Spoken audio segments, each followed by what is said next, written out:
Hello everybody and welcome to the Aviation Show, brought to you as always by the fabulous Pima Air and Space Museum in Tucson, Arizona. And we are still here in Sussex, which is less sunny than it was in our last video here at the Tangmere Aviation Museum. So Julian, thank you so much for showing us around. We have one more bit to have a look at, which is always the fun bit, which is the restoration hangar. And you've got a couple projects going on here. The Vampire that you mentioned before, and in that with a bit of a story. So yeah. Yeah, so the Vampire is, well, it's complete. It was restored a couple of years ago, but now we have to keep it in here because we don't want to take it outside and ruin it. But we've got nowhere to put it. So it's a beautiful aircraft. It's been fantastically restored, but it's it's stuck in here at the moment until we can find somewhere to put it and display it. So what is the museum's sort of plans with projects? Because I guess it's space versus ambition, really. And that's the problem. So a couple of years ago, we obtained the Gnat that you can see in pieces at the back there. Now, we bought that directly from the MOD. It was... during the 1960s, it was a standard fast jet trainer. It didn't fly with the Red Arrows, but it was part of the Red Arrows team, if you like, as a training aircraft. I'm wandering and see it. Joe's gone rushing off with the camera, and we're still in the wind, which. So it was part of the Reds as a training aircraft? Yeah. So, but then it had a hard landing in the early 70s and was written off. So they made it into a gate guard for the Red Arrows. So when they were at Kemble and then later at Scampton, it served as the gate guard for the Red Arrows. So, yeah, quite a number of years until Scampton closed a couple of years ago. And then it came here and it was in one piece and it looked fairly presentable. But as a project, they decided to take it right back and restore every part of it. And eventually it'll go on display and you'll be able to sit in it. And I suppose the good thing with the Gnat is it's small. It is very small, yeah. So small that you couldn't even fit a standard ejection seat in. So they had to develop their own ejection seat. So it didn't fit a Martin Baker seat because it was too small. My old lecturer at college when I did airline studies at East Surrey was XRF, flew Gnats out of Singapore and had to punch out of one. And broke both his legs doing it. And he also claims made him 2 inches shorter, which we could never do. And it's annoying because when you're 15 years old, you don't get all the stories out of these chaps that you wish you had. And that's one of the great things about the volunteers here. So the guy that flew the F-53, the Lightning, he also flew Gnats. That was his fast jet trainer. And he said they were incredibly hard to fly. And he had one approach where he ended up upside down. Not by design. And he was on his final approach and he was upside down and couldn't eject and just managed to right it in time before landing. But one of the more traumatic events of his life, I should imagine. So I guess with your team here, you have plenty of years of experience on different types, and your guys cracking on with the myriad of projects and maintenance you need to keep on.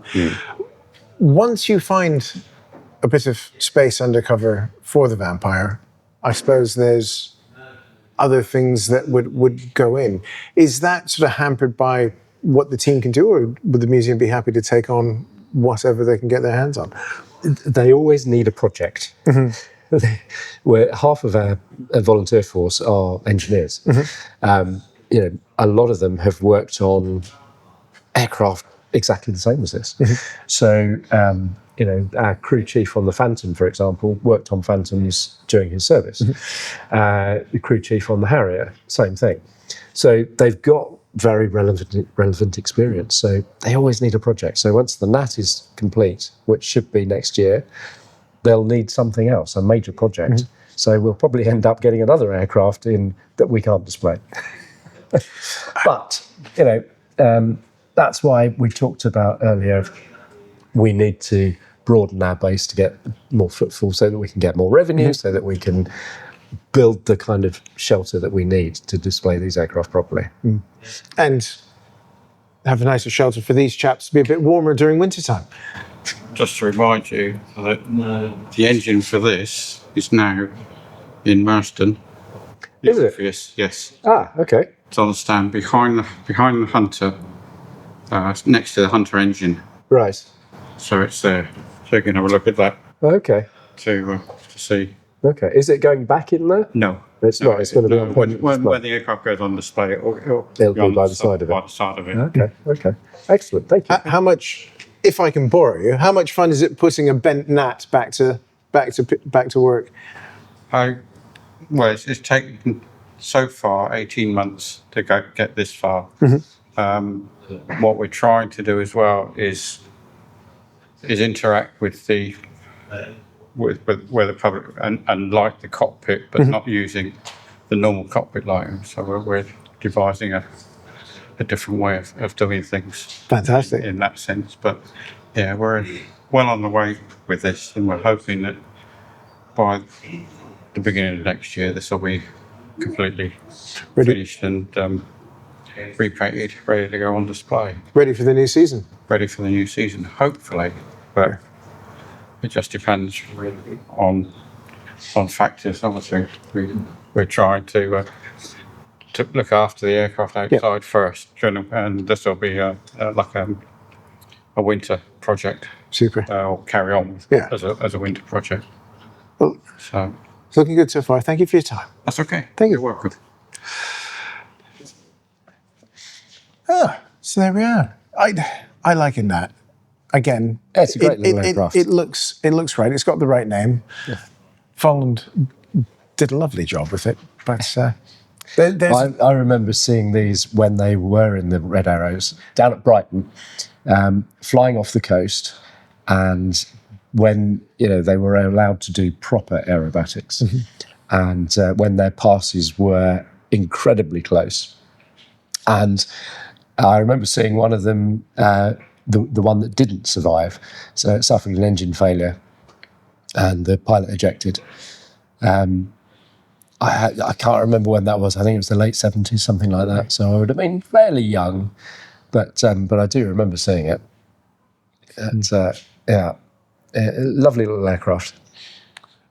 For sure. Not looking its best at the moment, but this is part of the fun of coming in to see, because the majority of museum goers only ever see aircraft that are either on display looking perfect, or if they go to see the guys at Pima complain that it's a bit dusty, even though it's sat in the middle of a desert and things.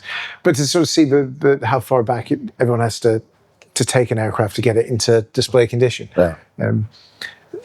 And making sure that it's then safe to be on display as well, as there is a lot of things that need to be removed and drained and that's that's a really good point, because a lot of people don't realise that once you've got an aircraft, although it's standing there static, it's still full of stuff, and stuff still falls out of it. So those two aircraft, the Hunter, the Red Hunter, and the Meteor. The Meteor, we had an alert from the RAF Museum to say there's a problem with Meteor, the undercarriage, and it might collapse. So we've got to cater for that now. So we've got to support it so it can't sit on its own wheels. But it's all stuff like that, and that takes a huge amount of effort to maintain these aircraft. So it's not just a question of placing them there on display. You've then got to maintain them and make sure that bits don't fall off them. Yes, because they're not they're not young anymore, are they? No. Especially those two absolutely. in there, coming up on 75 years for the Hunter since it did its thing. Yeah. Super. Well, thank you for letting us behind the scenes, as they like to say on the interwebs. And again, if someone's watching this one for the first time, how can they find out more about Tangmere, Mr. Marketing Director? So we're on Facebook, we're on Instagram, but the website is tangmere-museum.org.uk, and you can find out all the details on our website. super. Thank you so much. Thank you, everybody. And until next time, when the next video will be Joe and I arguing about 1950s British fighters. Bye-bye. I'd like to say thanks to all of our fantastic supporters over on Patreon. If you head over to our Patreon page, you can join the fun from just £3 a month, plus a bit of VAT, get your name in these very credits, and get all the episodes ad-free and early as soon as I get the edit finished. The Aviation Show is hosted and produced by Matt Bone and is a Boney Abroad production.